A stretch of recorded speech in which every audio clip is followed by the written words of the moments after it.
to say something. You like jazz? The bees are dying and they're taking everything else with them.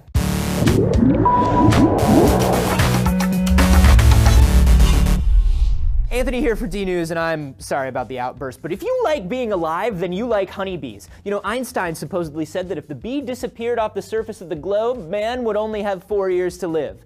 And that is a bit of an exaggeration, and he also probably didn't actually say it, but I like it. And it's kind of true, because if the bees go, they're going to take a lot of our ecosystem with them. And that's a serious issue, because this last winter, 33% of all the honeybee colonies in the US died. That is double the acceptable natural amount, and entomologists are warning that we're getting dangerously close to the point where we don't have enough bees to meet our country's pollination demands. So what does that mean? Well, honeybees actually pollinate 80% of all the flowering crops in the US, which works out to be a third of everything we eat. Some examples: bees pollinate 90% of our apples, our cherries, our tangerines. They're responsible for all of our almonds. They pollinate 50% of our soybeans. Think of the lattes. In the long term, it could begin to affect the beef and dairy industries too, because bees are responsible for 60% of our alfalfa, and that could make us run dangerously low on feed for cattle. Bees, man!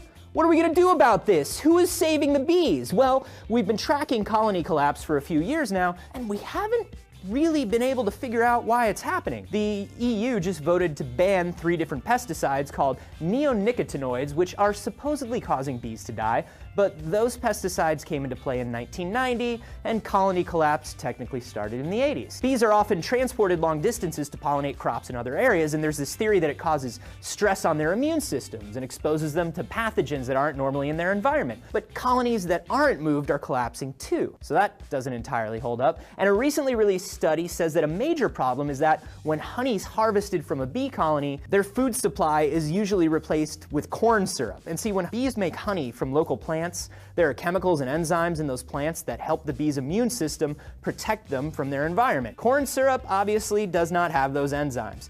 But not all beekeepers feed their colonies corn syrup. So what is doing this? Well, a report just came out and said, duh, you guys, it's like all of them. They are all terrible things, and they are all working together. Entomologists are saying that this is systemic, and we need to take multiple actions. We need to either ban or limit pesticides. We need to keep bees in their home environments and keep their food supply healthy. And we need to do this fast, because this March, the California almond crop almost didn't happen because there were barely enough bees.